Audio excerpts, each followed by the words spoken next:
This podcast is supported by the Rebecca Vassie Trust, a UK-based charity which promotes the art of narrative photography through granting bursary awards to up-and-coming photographers and funding public education projects like this one. This podcast has full editorial independence, and the views expressed in this series are not necessarily those of the Trust. Welcome to Season 2 of the Photo Ethics Podcast.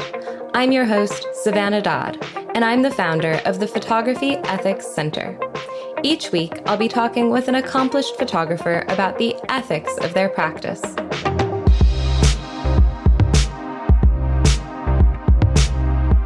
Today, in episode number 8, we'll be talking with Polly Irungu about working intentionally.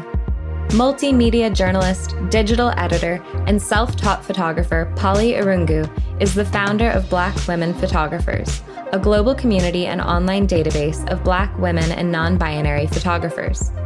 Born in Nairobi, Kenya, Polly has lived around the world, from Nairobi to Topeka, Kansas, to Eugene, Oregon, to Washington, D.C., to Little Rock, Arkansas, and ultimately to Brooklyn, New York. In 2017, Polly completed a degree in journalism from the University of Oregon. Polly's work as a photographer has been published in NPR, BBC News, The Washington Post, and BuzzFeed, among many others. Polly has spoken widely about Black women photographers, building communities, photography, social media, branding, podcasting, media diversity, African media, and journalism. Polly is also a digital content editor at New York Public Radio, WYNC.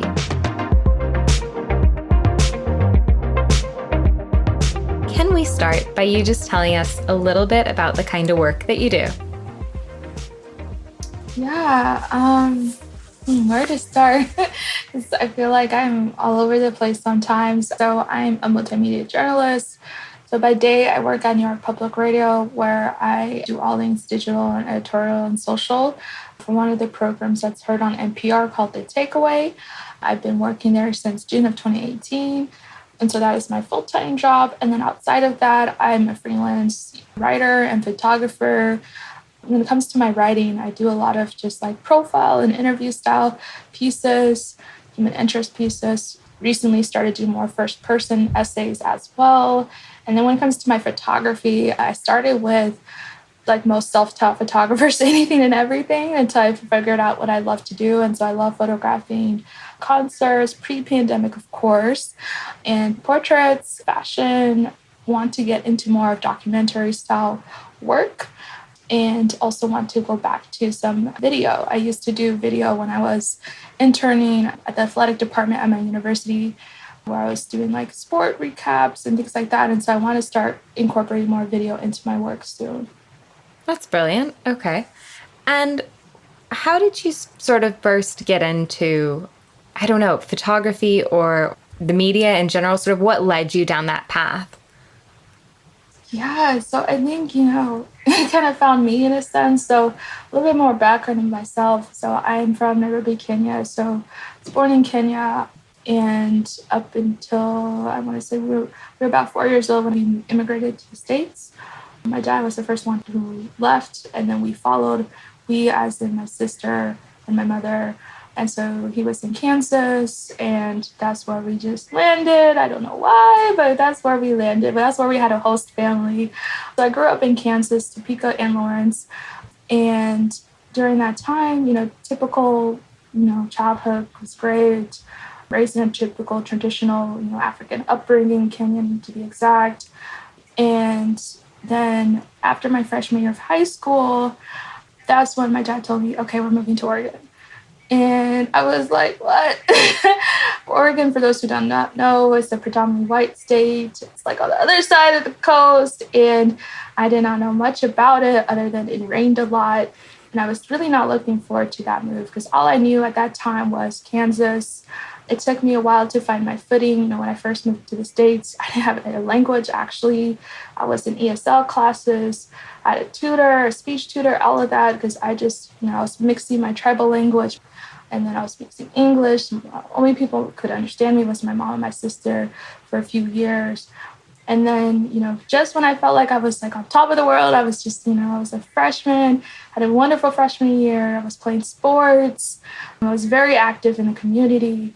I was told we were moving.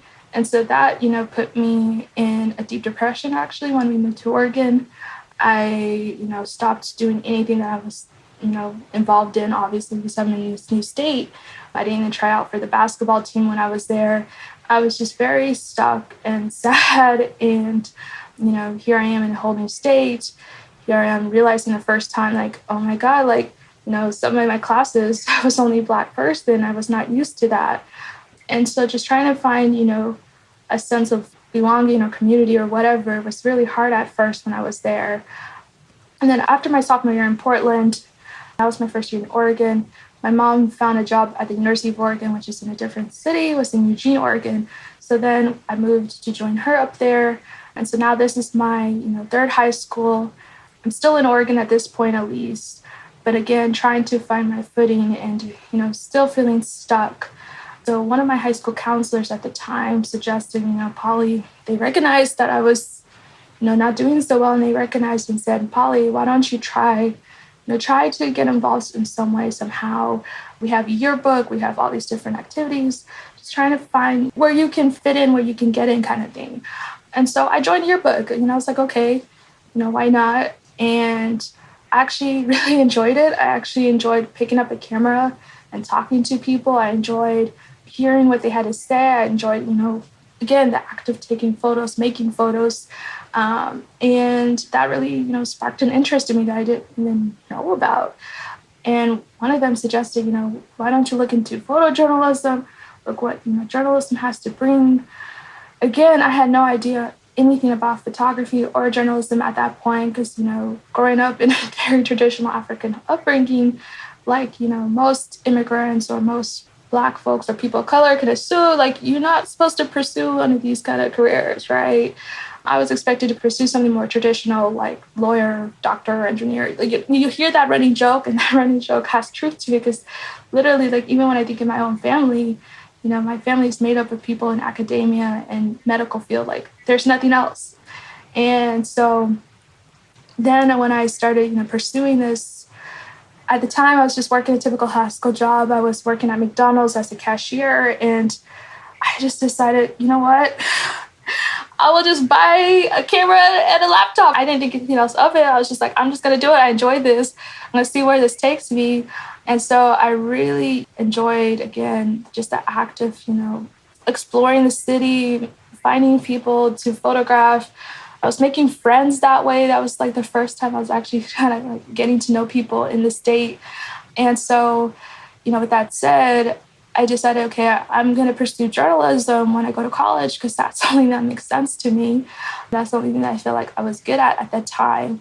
And so there was a few different things that I was doing. So I was doing a lot of like graduation style photos, and soon I started charging people, and I was photographing a lot of concerts and sporting events. And then, when I decided to stay in state and go to University of Oregon because one, it made sense, financially, but also I received a scholarship. I decided to major in journalism because, again, that was the only thing that made sense.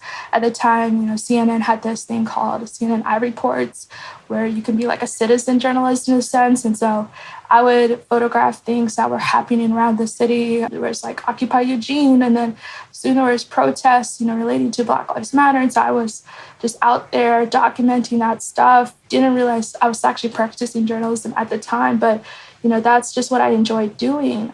And so, again, I think it really found me because at the time, photography was that creative tool, that creative outlet for me when I was in a really bad place, and it helped me find my voice again. It helped me make friends. It helped me, figure out what I'm good at, I guess. And so I really just enjoyed all of that and, what it taught me about myself. So, yeah. I heard a talk that you did not that long ago. I can't remember what talk it was, but I noticed that a lot of the questions that you were asking to the panelists had a lot of things to do with, you were talking a lot about ethics in that panel. And I guess I was wondering, in your process of sort of self-development as a photojournalist, how did you sort of start to develop an awareness of ethics and a passion for how you approach ethics in your own work? What were maybe the things that helped you cultivate that practice? That's a great question. The first thing that comes to mind is like, I saw everything that I didn't like. I saw all the different mistakes. I saw all the things that I was like, wait a second. But all the things that made me feel, like ashamed to be a part of this industry in a sense. Those are the things that, informed me and what I realized, like, I never want to be that person. I never want to do this. I never want to, make that mistake. All of those things, in a sense, is what informed me. Because, when you're a self-taught photographer, you're not taking a class called Ethics 101, right? You're not learning about the things that typically or whatever is considered standard that's ethically wrong. You're not learning that as a self-taught photographer.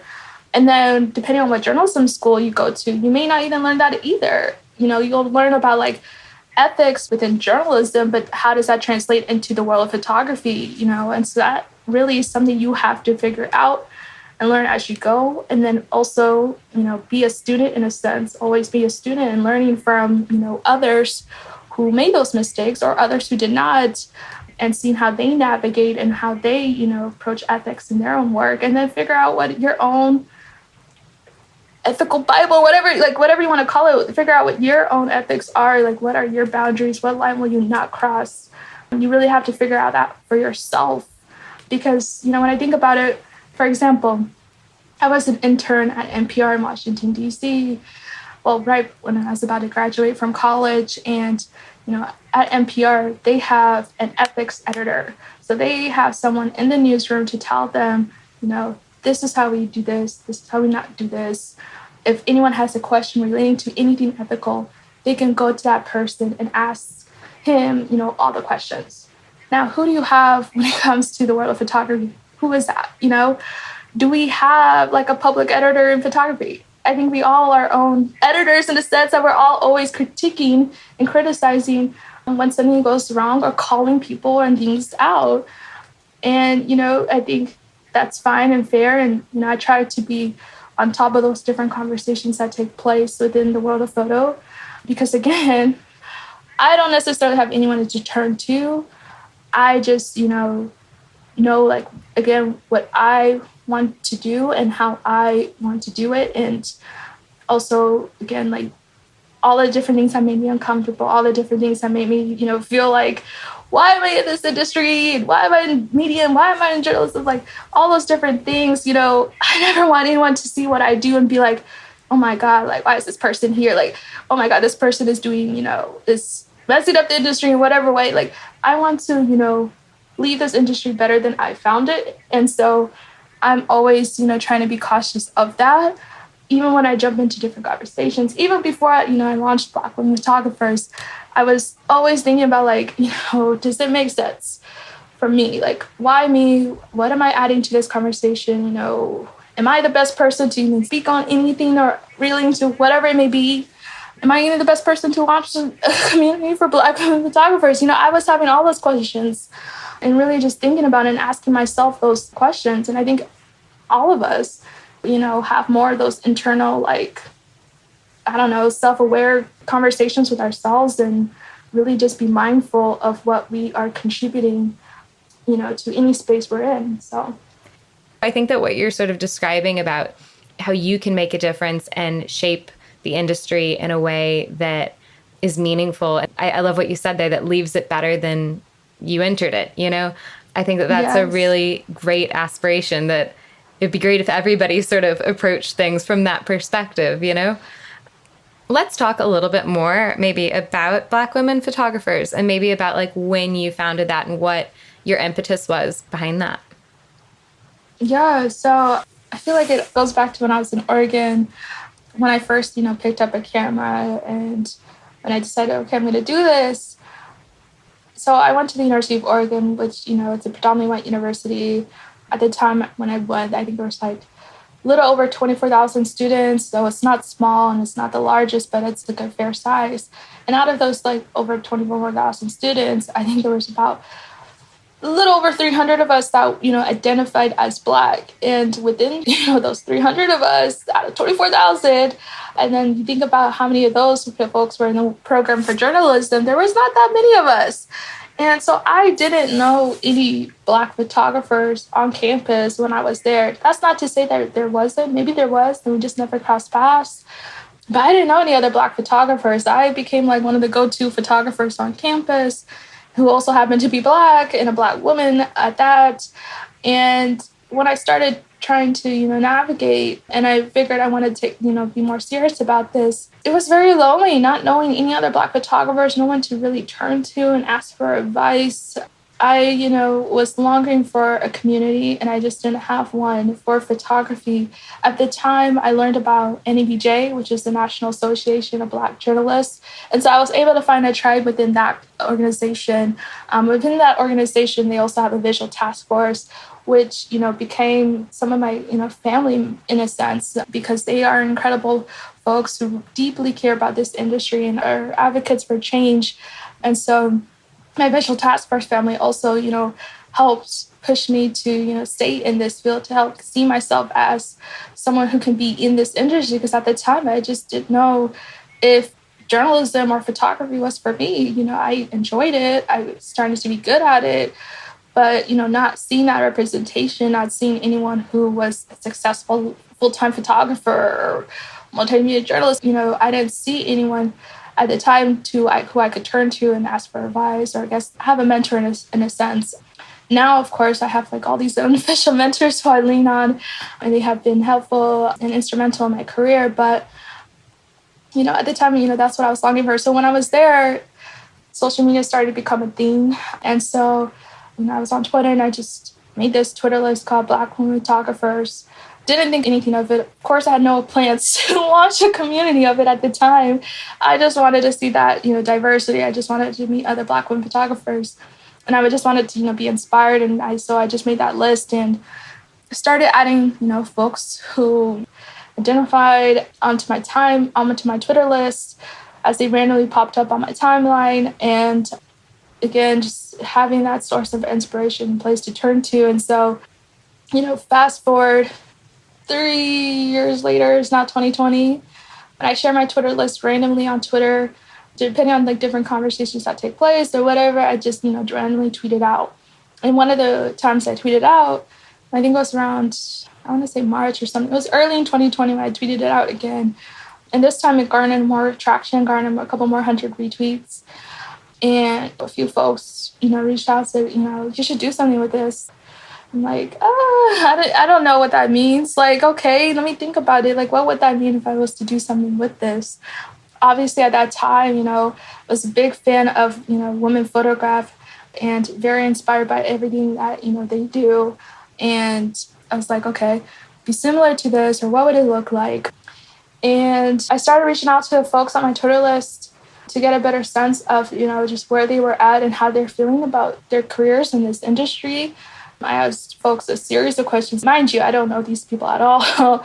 They were just, added to my Twitter list. But, frankly, I'm grateful that they even responded and were so honest with their responses. I asked them, like, when was the last time you were hired? When was the last time you were paid? Have you ever thought about leaving this industry? If you were to be in a community for Black women photographers, what would that look like to you? How would you want to be involved more and so in this industry? What are the things that you are looking for in a community? And all these different series of questions, again, just to get a better understanding of really what was needed. I didn't want to try to do anything for the sake of doing it. I really wanted to be intentional with anything that I do, and especially with this, because, I know what it was like for me, but my journey is different than everyone else's, right? We all walk our own separate journeys. And what may be useful to me may not be useful to someone else. And so I really, again, wanted to be intentional with that. And so all those different responses really helped inform, like, okay, here's what I should do. Here's how I should go about it. And here are the different resources and things that are, crucial for us. And here's, like, I guess, the best way to go about it. And so, when COVID hit, that's when, COVID was early on. We didn't know it was going to be like this. Of course, no one could predict that to be this bad. And again, since I have a full-time job, photography is not my main source of income yet. Hopefully one day it will be. But since it's not, I'm financially okay. And so I launched it with the COVID-19 Relief Fund because a lot of the photographers, who responded, a lot of them were struggling prior to the pandemic. And so when the pandemic came in, it was just worse. They were already having a hard time getting hired and getting paid at that. Prior to the pandemic, of course, it'd be worse. And so I launched it with the COVID-19 Relief Fund to try and alleviate, some of that pain, some of that stress, trying to support these photographers. Because again, these are photographers who depend on this for their income. And so, hearing from photographers that they applied to so many different artist relief funds, COVID funds, all these grants, and crickets cannot hear back. I really wanted to make a difference right off the bat. I just wanted to hit the ground running in a sense. And so I never fundraised ever before. I didn't want to be too ambitious. So my goal was only 7,000 because I knew I wanted to launch the community on July 7th on my birthday. And, as the true testament, I guess, to, the power of community, I was able to raise over 14,000 in a matter of weeks, all on Twitter. That was how I, crowdsourced for the funds.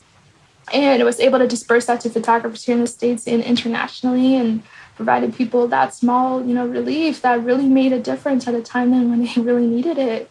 And then followed by the database the next month, where I think I started with 100 photographers or so. All these people, who were part of the initial launch were all the photographers I, reached out to from my Twitter list.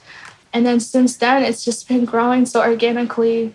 Again, through social media, through word of mouth, through help of, press and, podcasts as well. But it's just been beautiful just to watch this community grow, but also just watch these photographers, these people grow. I'm like watching their growth in real time, and it's so crazy to witness. And, they're also watching mine and this community's growth in real time. And it's just such a beautiful thing to be a part of because it's so much bigger than me. It's so much bigger than us. And we, are starting to realize that. Absolutely. There's so much in that, and I think that there's one thing that you said that I thought was such an important point about how when you founded or brought together this organization or this community of people, you wanted to do so intentionally. And that was something that I was looking at, and I think it was an interview that you did in Portrait Noir, and you talked about working intentionally.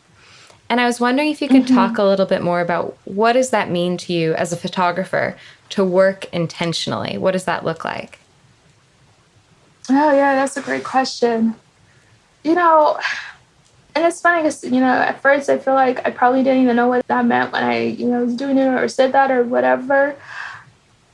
But for me, I think it's just because, again, when I think it also plays to, since I work in news and on a daily national news program, we're always thinking about how are we adding value to the conversation? Because when people hear our show for the day, they're hearing after the headlines break, after the headlines have been circulating for like 24 hours, because we always produce things for the next day. So we're not here to, give them the headlines. We're here to go beyond that. We're here to dive deeper into something that's already been discussed for 24 hours. So how can we make it fresh? How can we make it relevant? How can we find a slice that no one's talking about? Or how can we, uplift voices, add voices to the conversation that have been missed or ignored or, just missing from the conversation? What can we get to that no one else is getting to? And so when I think about that, like how, we work as a team on that for work, it's like that really helps inform myself and my work. Like, what am I doing as a photographer, as a journalist, or as a founder of a, community? Like, what am I doing? How am I doing it? Where am I spending my time and energy? And again, all those different questions that I ask myself, that's just me trying to be more intentional about going about it.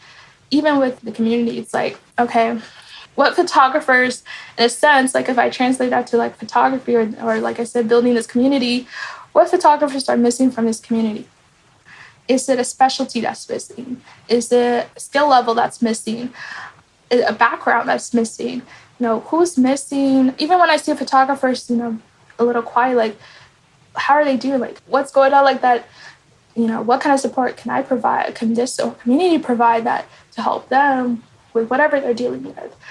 And again, that's just me being intentional about it because, like I said, there's already a lot of great communities out there, a lot of great resources. Like Daniela has been incredible to me and BWP from the start. And so for me, it's like, what would I be doing, again, that's different from the rest? What would I be doing to support and not just add to the noise? Because that's just, again, how I think about it with my work. We don't want to add to the noise. How can we cut through the noise when people have a million different news sources to turn to? And in this sense, people have a million different photo resources to turn to. What am I doing that's so different? How can I cut through the noise? What would support look like to us? And all these are just, questions that I think about all the time. And so for me, I guess that's my way of trying to be intentional about it, not just to do it for the sake of doing it, not just to, again, do it because this is something that would be cool or whatever. Like, I really just wanted to have a smart approach to it and the smart approach to everything that I do.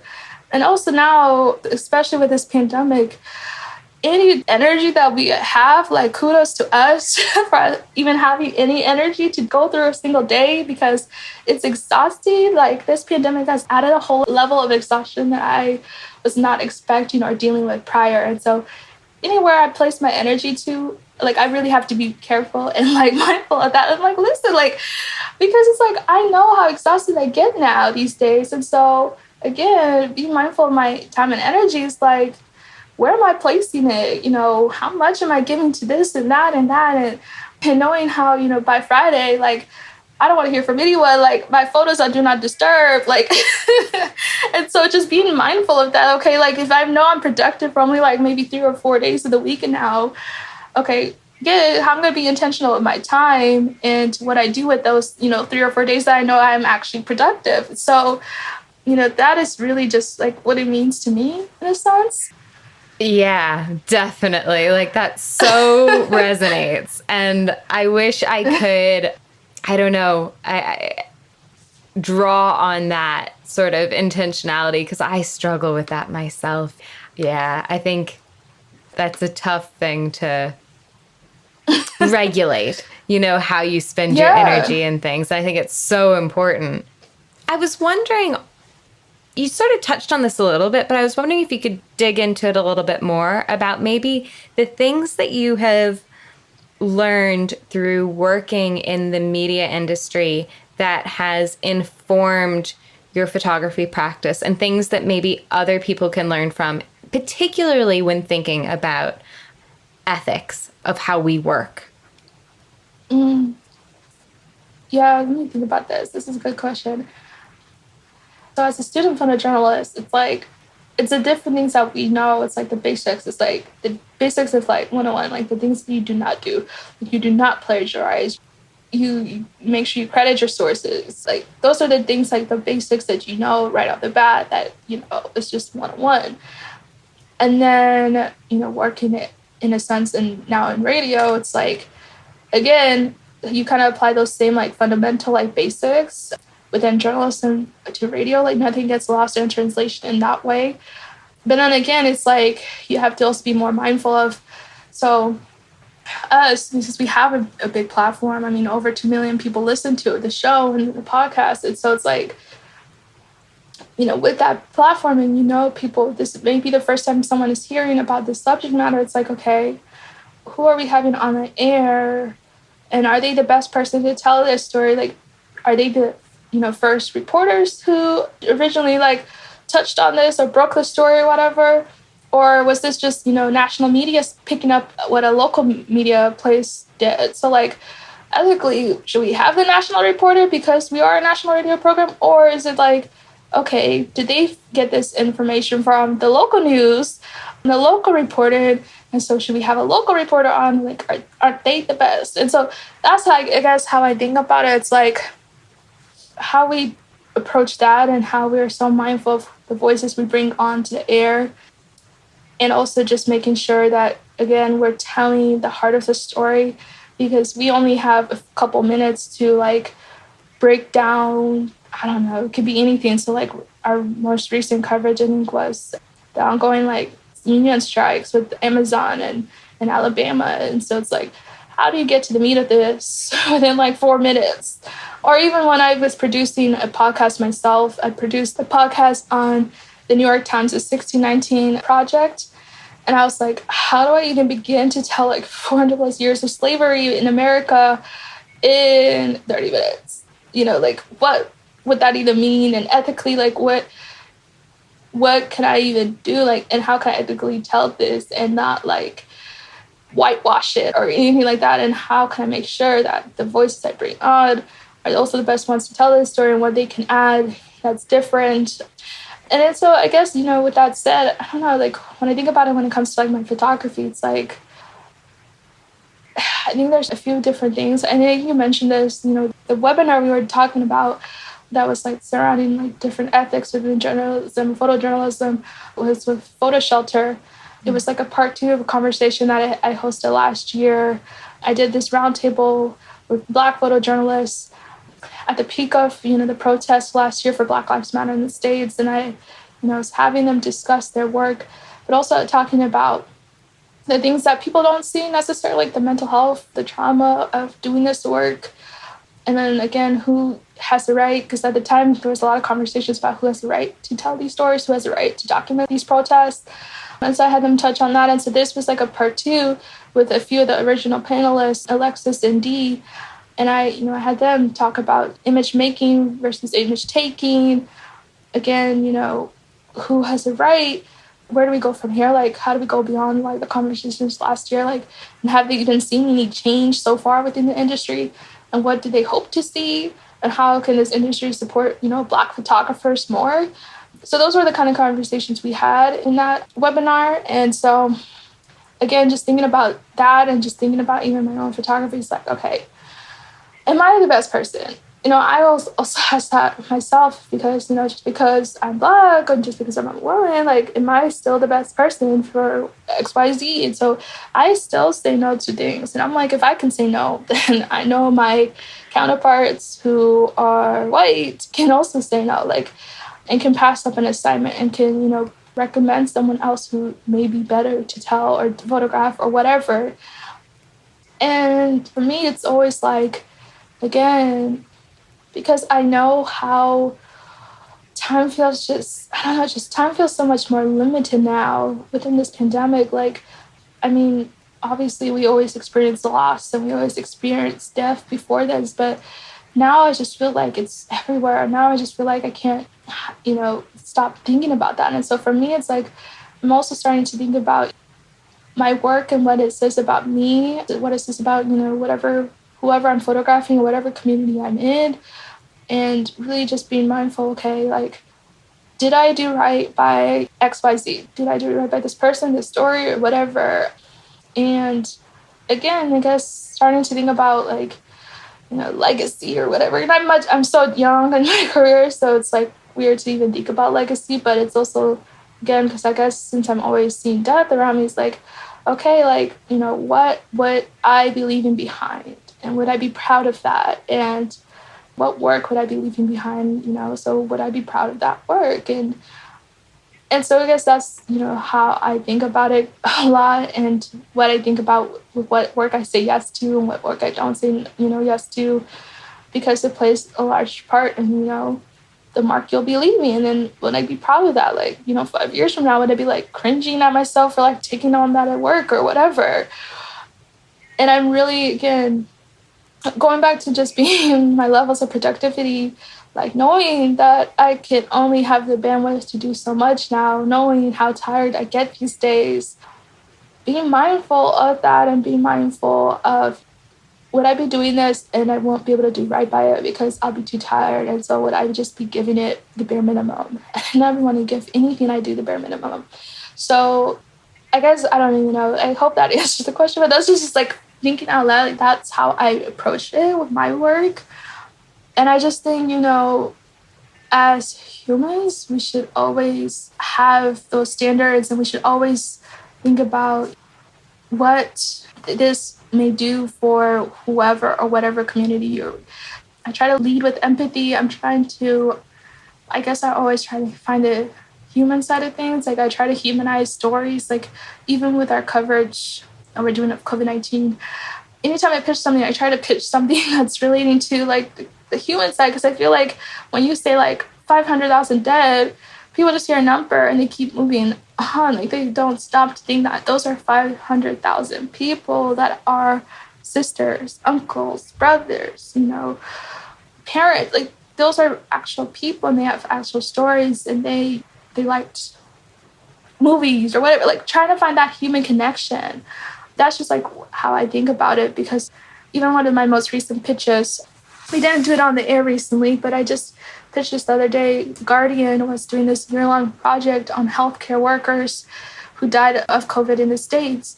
And over 3,000 healthcare workers died in the States. And it's like, these are the people on the front lines. Why are we not talking about it? Why are we not hearing their names every single day?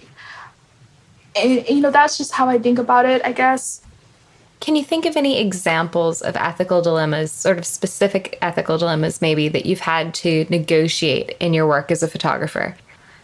Personally, I don't think I've ever been put in a situation where I had a dilemma, again, like with my own ethics or ethics at large or whatever that comes to mind right now. Because one, I mean, the work I do, I almost feel like it'd be really hard to mess it up. Like, it'd be really bad. Like, how could I mess up photographing a concert? Like, how can I mess up photographing portraits of street style or whatever fashion things that are happening? Because that's the work I was starting to do pre-pandemic, and at least what I was really getting hired for at that time. And so, one of my last assignments was like New York Fashion Week for Refinery 29. Like, it's like, again, how do you mess that up? Like, for me, it's like the only way I think you can mess that up is if you, photograph the same people.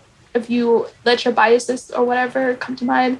If you think of like the standard beauty, standard beauty, like, it's European. It's, it's a petite white woman, blonde hair, blue eyes. Like, if I was only documenting that and that look, because I think that would be what people want to see and what is considered beautiful in America, then I would have failed that assignment. I made sure, to photograph anyone and everyone, be inclusive. Literally, if, whoever allowed me to photograph them, I took their photo, basically. And I was really being mindful of being inclusive in that. And so the faces and the body shapes and the style, like, it was so wide. It was so wide-ranging. It was so beautiful to see that, because that was ethically important to me. And again, I think that's just how anyone should have approached that and would approach that.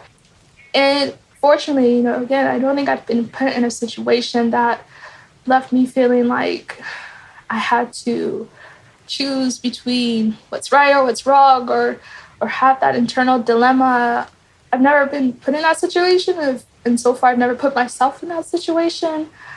I think maybe if I was documenting like the different protests that was happening this past year and ongoing, maybe that's where those questions would arise for me, because I remember how hard it was mentally when I, was just doing that as someone who found that it was important to document it, as a student in college.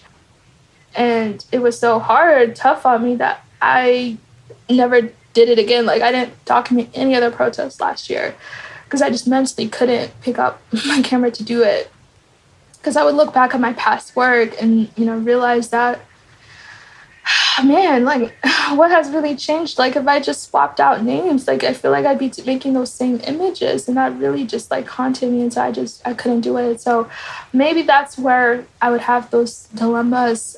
Because I've heard different photographers talk about it, like, when they get approached to do this assignment, are they, being tokenized? When they get hired for an outlet that has never contacted them before, the protest, like, are they being tokenized? And if they are, like, I think those are the kind of things that I would feel would come up. And for me, I've even heard, like, photographers, like, question, like, should they even sell prints of their work that work from the protest? Like, ethically, like, what does that say, or what does that do, or whatever? And so I've heard those different conversations take place, but I've never myself been in that setting. Like, no, that's great. And could you tell me, what does photography ethics mean to you?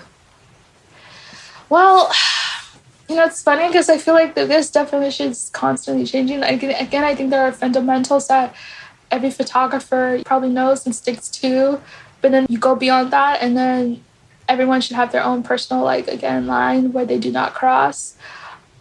And so it's so hard because when you think about the state of photography and how it's still very white male dominated, and anytime there's any ethical dilemma, I feel like it comes from those white males who still dominate this industry. So, I say that because I think of the most recent news that I saw was related to Magnum and that photographer in question. And that right there, I feel like is a masterclass in ethics that schools could be teaching on, right? And we never, again, like, if you were in school for a photo, that probably never came up. Like, obviously not this recent example, but even questioning, like, the questions that were arising with that person in that institution, that probably never ever came up in a class. Like, what would you do in this situation? And now I feel like programs, they should look at what happened. They should look at how Magnum responded, and they should teach about that. And they should teach about, this is why this is wrong. This is why there's ethically wrong. And this is why you never want to be this person or respond like this. It should totally be in courses. It should totally be a masterclass. Like, that should be a part of that person's legacy. And I'm afraid it may not be, because, the world of photography was set up and designed and helps protect people like him and institutions like that. And so when I think about ethics, if it was designed by and created for and protects people like that, like, my definition of ethics will be wrong or whatever, different, not wrong, but different compared to what photography may be, because again, it wasn't set up for someone like me to thrive in. And so I don't know, I really hope that is a master class or course or whatever and programs this fall because there is so much to unpack and learn from that. And again, who are the people who, when you think about who are the people who called it out, who are the people who applied that pressure, it was a lot of different voices, but a lot of marginalized voices as well, who had to bear the brunt of that, who had to, make sure change actually happened, because if they didn't apply that pressure, you think that, him being like kicked off or whatever, do you think that would have happened? No, of course not. They would probably try to sweep it under the rug and hopefully no one picks it up because there's a million different news stories happening, so it could have easily been lost in the news, easily. But those voices, women and other people, really are the ones who made that change happen. Because like I said, there's no like public, ethics editor for photography, right? Like, it's really us. It's really, people who are hurt by these actions that are the ones who are being that like public editor and calling them out and making sure change happens. So it's like, I don't know. For me, it's like, it's so hard to say, because when you see those examples happen in 2020 and /2021, like, oh my God, like, that's so much work to be done. Like, why was that still a thing in 2020? And now, we're a few months into 2021. What can we learn from 2020 that makes sure that doesn't happen in 2021? That ethically, we are still hopefully, following, I guess, the basic fundamentals. But again, people have their own standards. But I can only hope that, this year, hopefully there's nothing that happens, that we have those questions around ethics, or maybe hopefully something does happen that we have them and finally actually have some concrete change, long-lasting change. I don't know, because I'm the type of person to be like cautiously optimistic. So that's just how I feel. I try not to be a Debbie Downer. I try to find light or hope in situations and hope in this industry, because clearly that's sometimes all you can hang on by sometimes, because it's like, why are we still in this field again? It's like, I don't know. It's like, for me, I guess I'm hopeful, but I'm also worried that something will happen that will repeat all the conversation all over again. And personally, I'm tired of talking about the same thing. I'm tired of hearing those same conversations take place. I just want there to be real change, because I think, it's obviously overdue. And so, I don't know. And that's why, again, that's why I try to be so intentional.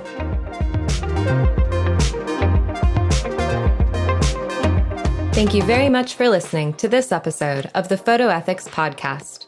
The aim of this podcast is to share new insights about photography ethics with others. So if you heard something you liked, please share this podcast with someone who would appreciate it. The links to all things mentioned in this episode are available in the show notes at www.photoethics.org. Join me next week when we hear from Malika Vora on complicating human narratives.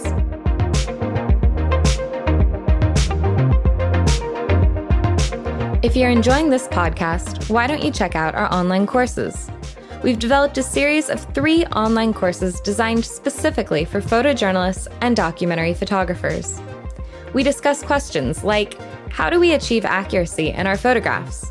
What's the relationship between power and consent? And when, if ever, should we intervene?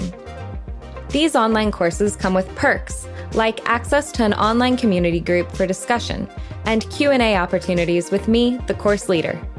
Enroll today at www.photoethics.thinkific.com or go to www.photoethics.org and click Online Courses. This podcast was edited by Ellie Gascoigne.